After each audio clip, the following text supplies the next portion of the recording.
Hey, it's Alan, and I just wanted to let you know that you can now listen to the ongoing history of new music early and ad-free on Amazon Music, included with Prime. Here are a couple of musical terms that you may have heard of somewhere before.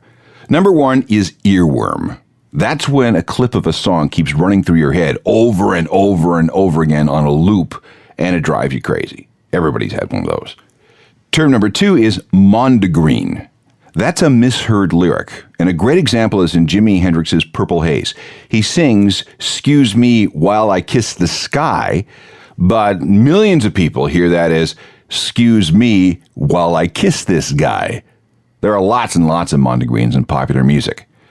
I propose that we need a third term, and we need a word to describe that opinion that overcomes us when we believe one song sounds almost exactly like another.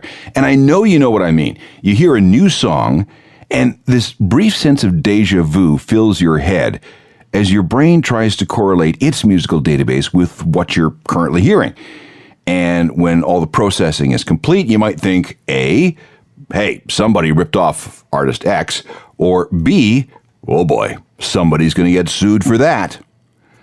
But you know something? It's not that simple. Far, far from it. Welcome to the murky world of unfortunate sonic coincidences. This is the ongoing history of new music, the podcast edition with Alan Cross. Hello again, I'm Alan Cross, and I'm still looking for a word that describes what I was just talking about. I tried crowdsourcing the concept, and I did get a bunch of suggestions. For example, synohymns. I like that one. There's homophone, although that's already a word. It describes a word that sounds the same, but has a different meaning and spelling, like so and sow. Homolyra is another one I liked. Lyraedem is Latin for song same, and riffing on that, lyrisimilis. That's similar song in Latin. I thought the Germans might have something for this because you know the Germans have words for everything. The best I could do is ähnlich Song, again similar song, and using similar principles, I came up with Sarupa Raga. That's Hindi. But then I thought of, well, what about déjà tune? Or is that too cutesy? Maybe we should start with an example of what I'm talking about. All right, 1968, Beatles recorded a ridiculously simple song in the key of B flat major, although it's easily transposable into the key of C. And it goes like this.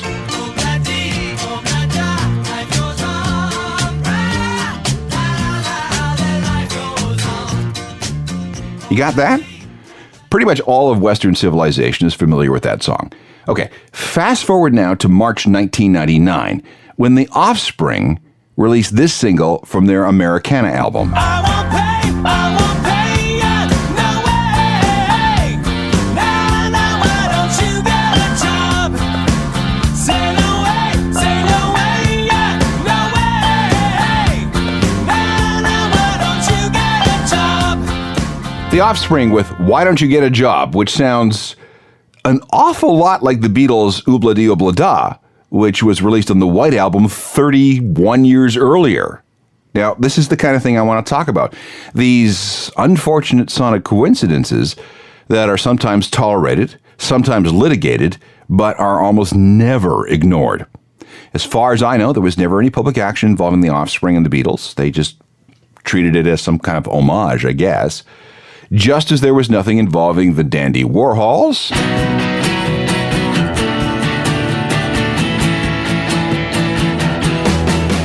and the Rolling Stones' Brown Sugar.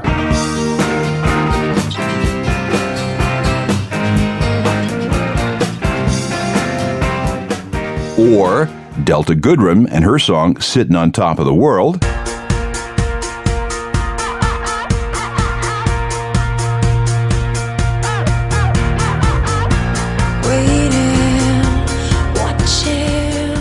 And Rebellion from Arcade Fire.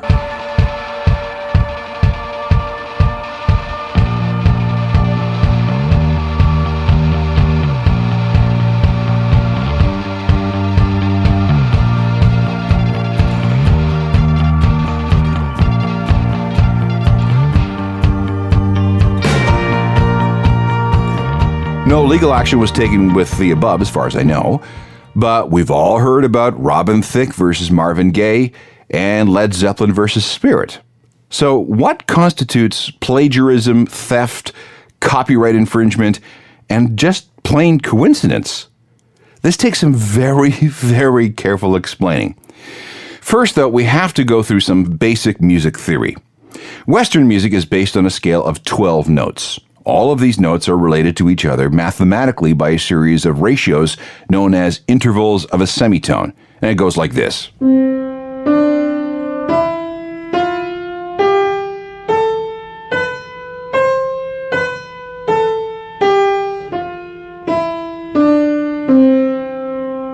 Playing those notes in certain combinations or patterns reveal things like chords, melodies, harmonies, and so on.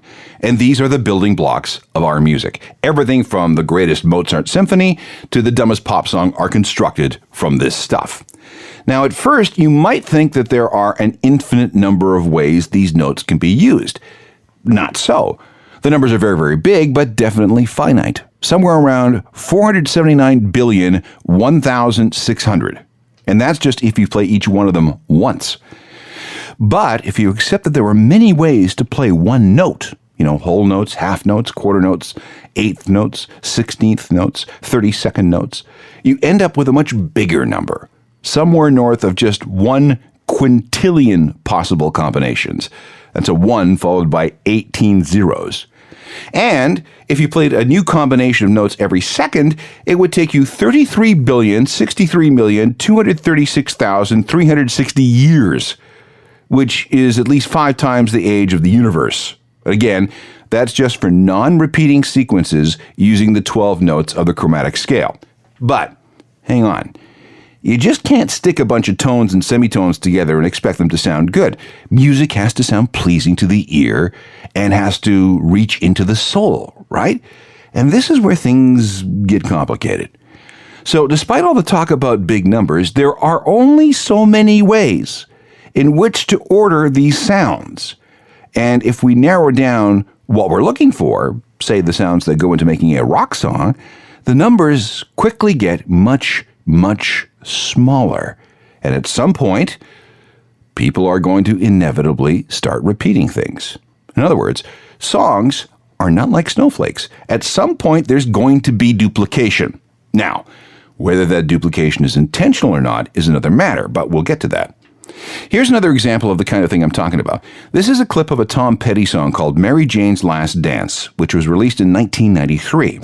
She grew up in an Indiana town, had a good-looking mama who never was around, but she grew up tall and she grew up right with them Indiana boys on an Indiana night.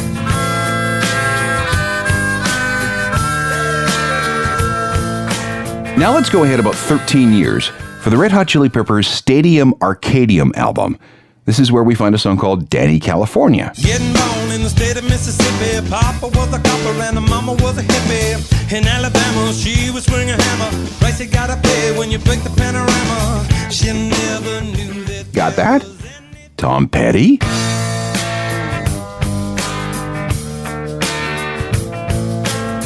Chili Peppers.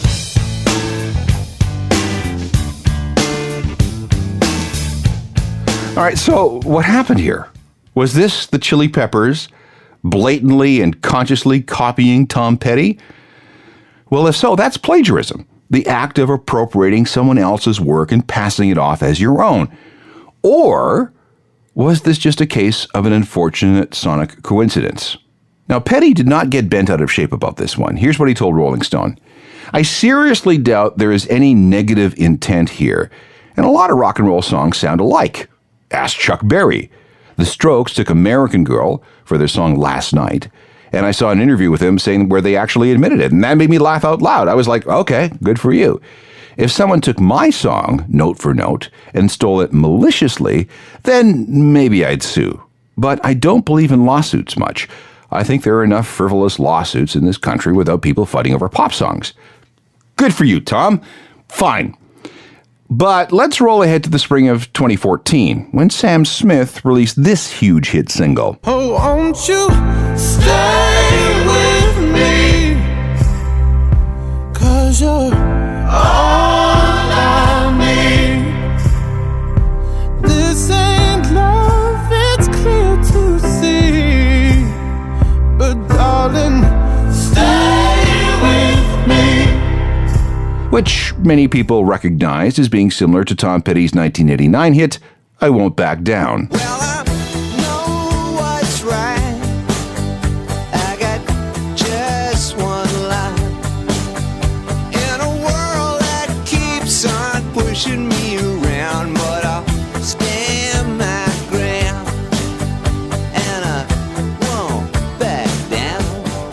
In this case, lawyers did get involved. And in October 2014, there was an out-of-court settlement wherein Tom Petty was awarded songwriting royalties from the Sam Smith song. Oasis has been nailed a number of times for wearing their influences on their sleeves a little too clearly.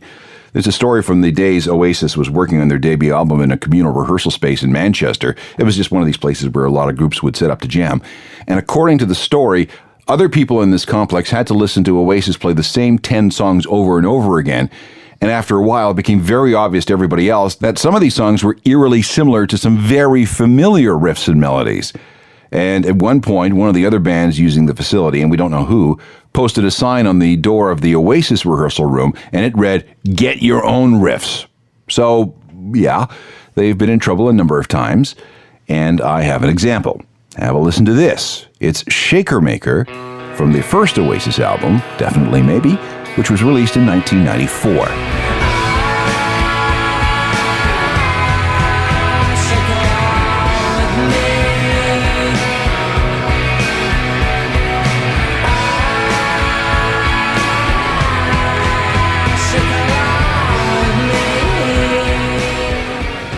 Okay, try to keep that melody in your head.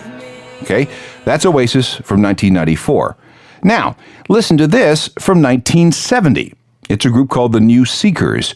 Not only was this a massive worldwide hit single, a cover version was also a big hit around the same time. And it was all derived from one of the most popular and most famous Coca-Cola commercials of all time. I'd like to teach the world to sing in perfect harmony. I'd like to hold it in my arms and keep it company. I'd like to see the world for once all standing hand in hand. Now, in this case, there was a lawsuit, and Oasis, to their credit, didn't fight it very hard. I mean, whenever the band played live, Liam Gallagher would often goof around by going into the lyrics of the Coke commercial instead of what he was supposed to be singing. So, not much of a defense then. Bonehead, who was playing guitar for Oasis at the time, had this to say, we ripped it off, so they had the right to sue us. Fair enough. People will steal from other bands, but change the lyrics. We just did the same thing, but kept some of the same lyrics. We drink Pepsi now. Oasis was also taken to court by Stevie Wonder over a song called Step Out from the What's the Story Morning Glory album, which sounded way too much like his 1966 hit, Uptight Everything's All Right. He won, and all subsequent editions of the album had that song removed. And now, if you look at any post-Morning Glory version of that song, you will see that it's credited to Noel Gallagher and 3 other people. So instead of 100% of the royalties, Noel gets just 25%, thanks to Stevie Wonder's complaining. And Oasis was also sued by Monty Python. They insisted that the 1994 song Whatever sounded way too much like a song from a 1973 sketch called How Sweet to Be an Idiot. The writer of the Python song, a guy named Neil Innes, also won a co-writing credit on Oasis's Whatever. Okay, moving on. There was rather a big stink involving Coldplay and metal guitarist Joe Satriani. In 2004, Satriani released an album called Is There Love in Space? And on that record is a piece entitled If I Could Fly. And it goes like this.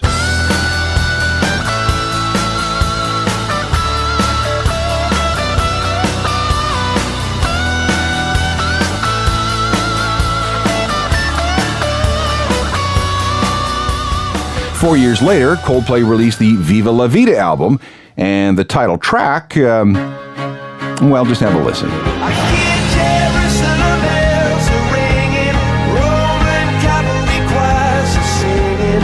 Be my mirror, my soul. missionaries in a foreign field. For some reason I can't explain. Okay, you can see the problem. When you compare the melodies of that Coldplay song to If I Could Fly from Joe Satriani, well, let's just say that the visceral reaction from the public was predictable. Coldplay ripped off Joe. Okay, hang on. That's the allegation. Now you gotta prove it. Well, you'll say, well, the two pieces sound the same. They had to have copied it. Again, you gotta prove it. Prove that Coldplay consciously plagiarized Joe. Prove that there was malicious intent. Prove that there was intellectual and artistic dishonesty and theft. Just because a couple of songs sound alike does not constitute guilt. In this case, though, Satriani did file a lawsuit against Coldplay, and in the end, there was some kind of settlement that was sealed by the court. Coldplay denied any wrongdoing and did not admit any kind of guilt. Joe went away with a settlement and has kept his word by keeping all the details secret. In this case, it appears we have an unfortunate sonic coincidence where Coldplay independently discovered a melody that had already been published and copyrighted by someone else. Action was taken, a settlement was reached, and everybody moved on. This sort of thing happens all the time. Sonic similarities between two songs are discovered, legal teams on both sides of the equation are mobilized, discussions are held, usually very calmly, and in the end, everything is settled behind closed doors with the public not seeing anything or being privy to anything. I'll show you what I mean. When we come back, I will tell you one of those stories. Hold on. You're listening to The Ongoing History of New Music, the podcast edition with Alan Cross. Before we examine any more unfortunate sonic coincidences, we should look at the sorts of things that aren't protected by copyright. Song titles, for one. If you wanted to, you could write a piano ballad and call it Smells Like Teen Spirit, and there is nothing anybody could do. Wouldn't be a good idea, but legally, you could do it if you wanted to and not get sued for it. Rhythms and beats are not protected. That's why you can have Bo Diddley,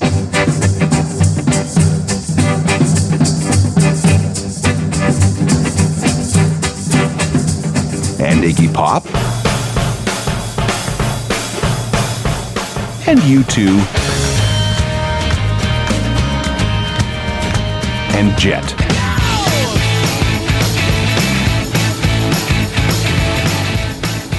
But before you say, hey, everybody should write Bo Diddley a check, we have to go back to 1899 for a song by Charles Hale called At a Darktown Cakewalk.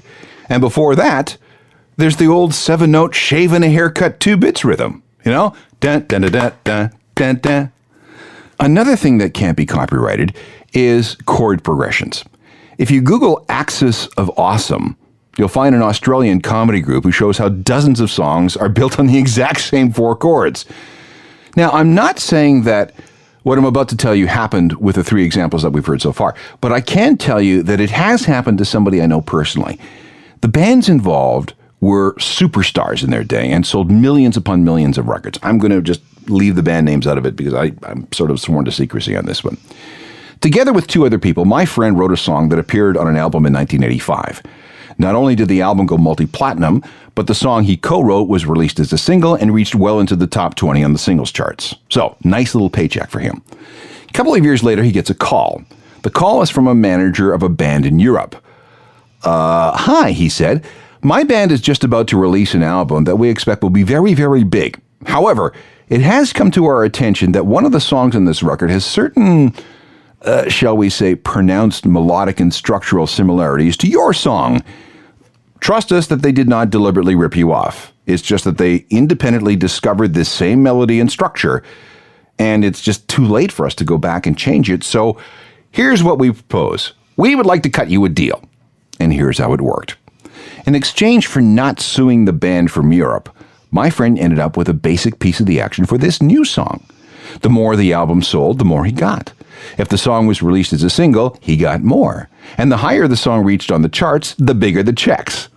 Sweet, right? And it gets better. The album by this European group eventually sold 8 million copies, and the song in question was released as a single, and it went all the way to #1 in America. So, my buddy ended up getting some major league royalty checks that I'm sure continue to come in to this very day for a song he didn't write. For him, this unfortunate sonic coincidence was very fortunate. I know these deals happen a lot in the music biz. It's just a very effective way of keeping the peace.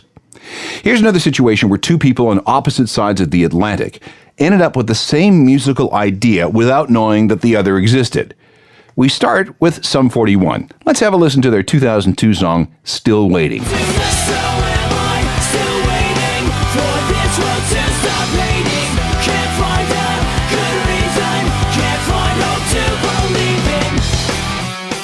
Sum 41 and Still Waiting, released in 2002. But then we have this. It's a single from Italy by a guy named Nek, N-E-K.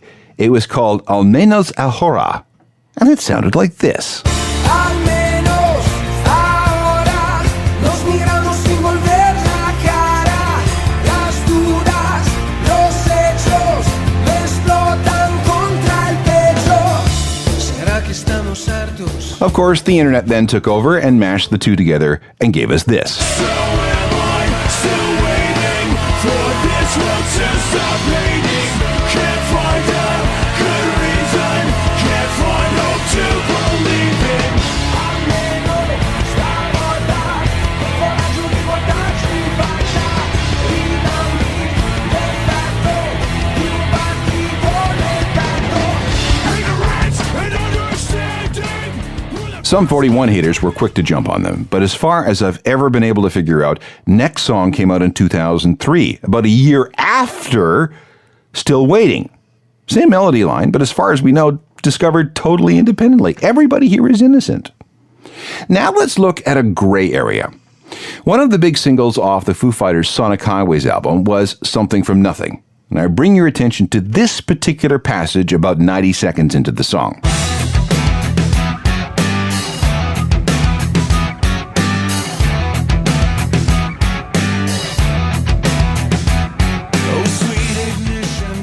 I'm going to argue that this is a subtle tribute to Ronnie James Dio and his song Holy Diver. Dave Grohl's a well-known metal fan, and there is no way he would have not been aware of this Dio song.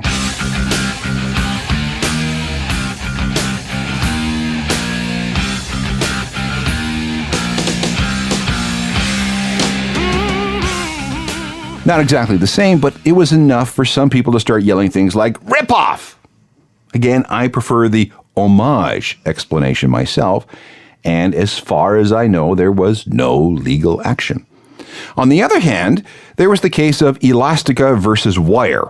Elastica was one of the great bands of the Britpop era of the middle 90s, and Britpop was all about celebrating Britishness. That meant acknowledging those who came before to blaze a trail for British rock. However, it was possible to pay a little too much homage to certain songs and bands. Now have a listen to this. This is Wire with a track called Three Girl Rumba that came out in 1977. Just wanna rumba, and there ain't no way you're gonna go under. Go under, go under, go under, go under. You tell me you're thunder. Go under, go under, go under. Yeah. And again, the name of the song is Three Girl Rumba from Wire, 1977. And if you had asked Justine Frischmann, the leader of Elastica, about some of her favorite bands, she would have said, "Hey, Wire, I was a huge Wire fan." In fact, she admitted to being such a big fan that she deliberately nicked some of Three Girl Rumba for one of her songs. You know, as sort of a tribute or something.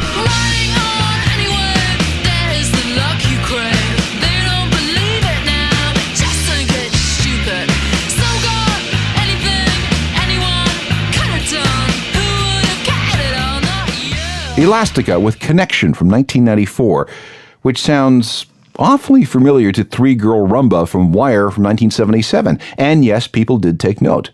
But there really wasn't a need to haul everybody into court to prove that Elastica had ripped off Wire because Justine Frischmann just admitted it. So, yeah, you got me. But damages had to be levied. And the ruling was that Elastica had to surrender a certain amount of the royalties from that first album to Wire, which, you know, given her admission of guilt, seems kind of fair. And it wasn't the only issue with that first Elastica album. The Stranglers, a British band that was formed in 1974, noticed that the Elastica song Waking Up sounded awfully like one of their songs from 77 called No More Heroes. Same result. A piece of that first Elastica album was awarded to the Stranglers. Not an unfortunate sonic coincidence. It was an actual case of, well, there's no way to get around it, theft. A well-intentioned theft, but theft nonetheless. I'm not totally clear on Kurt Cobain's intentions with this next case, but it did cause some problems for a while. As he was writing Come As You Are, he had this nagging feeling that he had heard it someplace before, and it's possible he did. Let's take a listen, and let's see if this rings any bells with you. Come, dust and mud, soaked in bleach, as I want you to be. There's a trend, there's a friend, there's a memory.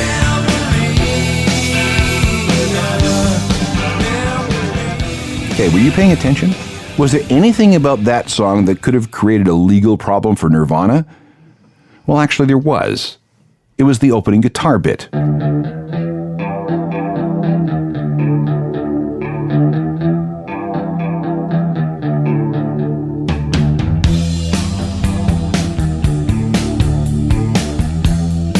Now let's pitch that up a few percent.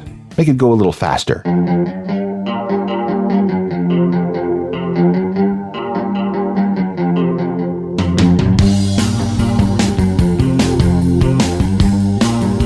Now let's listen to this song. The band is Killing Joke, and the year is 1985.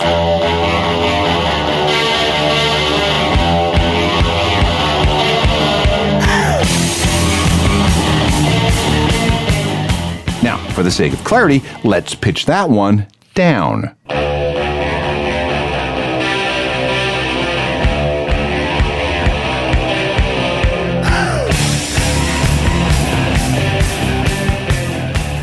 See the problem, right?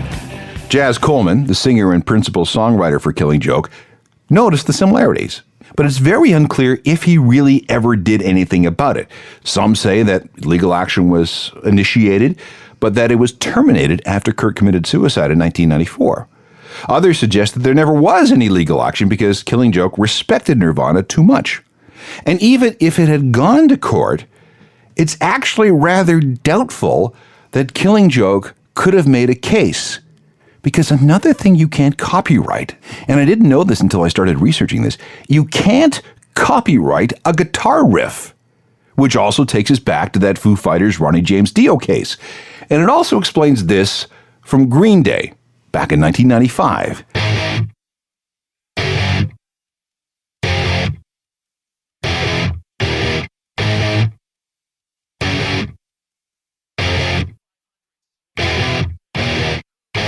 That's Brain Stew from Green Day, right? Well, here's Chicago and 25 or 6 to 4 from 1970.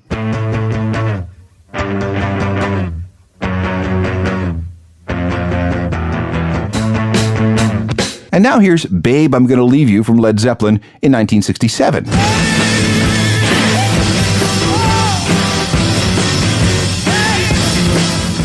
Which, by the way, was conceived around the same time that George Harrison wrote While My Guitar Gently Weeps for the Beatles. Same riff, but different tempo. Whatever the case, all is forgiven in the Nirvana Killing Joke situation. Dave Grohl's great friends with Killing Joke. He's actually performed and toured with them, so I guess it's all good. In a moment, more strange cases of unfortunate sonic coincidences, and we're going to talk about why things might even get weirder in the years ahead.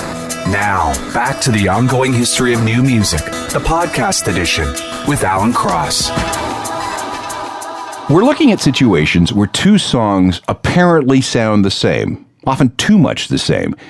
And here are a couple of very weird cases. In 1990, New Order was sued by John Denver for copyright infringement. And yeah, that John Denver, the country singer that looked like a Muppet, who sang songs like Thank God I'm a Country Boy. In 1969, one of Denver's songs became a #1 hit for Peter, Paul, and Mary. It was called Leavin' on a Jet Plane. I'm leaving on a jet plane. I don't know when I'll be back again. Oh, babe, I hate to ago. But then in 1990, New Order released this. So you be the judge. What the hell is happening? I can't think of everything. I don't know what day it is or who I'm talking to. But I know that I'm okay. New Order with Run from 1990. Did you hear any similarities between that and the John Denver penned Leavin' on a Jet Plane? New Order did, which is why they didn't even bother to fight back. An out-of-court settlement made it all go away. Finally, we need to talk about the infamous Blurred Lines trial that featured the song from Robin Thicke against the estate of Marvin Gaye.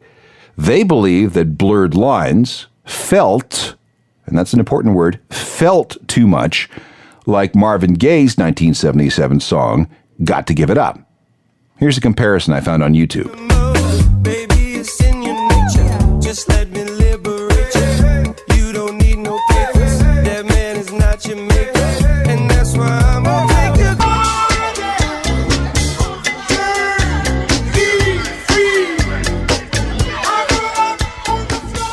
After a court case where both songs were compared note by note, a jury found that Blurred Lines infringed on Got to Give It Up and awarded $7.2 million to the plaintiffs.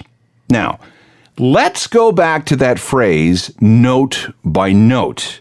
This is really important to understand. When something like this comes to trial, you would think that the judge and the jurors would simply listen to the two recordings in court and make a call. Well, no, that's not how it works. Both sides get deep into music theory with their arguments, and the only thing the judge and jury has to go on are the notes that make up the song. Now, the recording may sound the same, but that introduces other elements like production techniques and outboard effects, which changes the nature of the song. The only thing that matters are just the notes, how the song looks when it's plotted out on sheet music. This is how Led Zeppelin beat the charges that Stairway to Heaven was lifted from a 1967 instrumental by a band called Spirit. On record, you put the two side by side, you can hear the similarities. But if you take each track, plot it out on paper, you can see that the differences between the two are very, very stark and pronounced. Therefore, Led Zeppelin, not guilty. It's tricky stuff, this songwriting business. And it's only going to get trickier as time goes on because we're kind of running out of melodies. Back in a moment. More of the ongoing history of new music, the podcast edition with Alan Cross. I'm forever getting email from listeners who ask, doesn't song X sound like song Y? What a bunch of copycats, or maybe they say something worse. As you can see, though, this sort of thing happens all the time, and it's often very, very, very accidental. And just because two songs sound superficially the same doesn't mean they actually are when you pop the hood and start looking carefully. If this is your thing, these déjà tunes, try a website called soundsjustlike.com, and there's plenty there to keep you busy for hours. If you ever need more from me, go to my website. It's a journalofmusicalthings.com. I update it 365 days a year. Get the newsletter. It's free. There's never any spam. You'll get the day's cool music news stories in your inbox by 10 a.m. Eastern on weekdays. And you can always email me at alan@alancross.ca. And I always answer everything. Technical productions by Rob Johnston. Talk to you next time. I'm Alan Cross. You've been listening to the ongoing history of new music, the podcast edition with Alan Cross. Subscribe to the podcast at iTunes and through Google Play.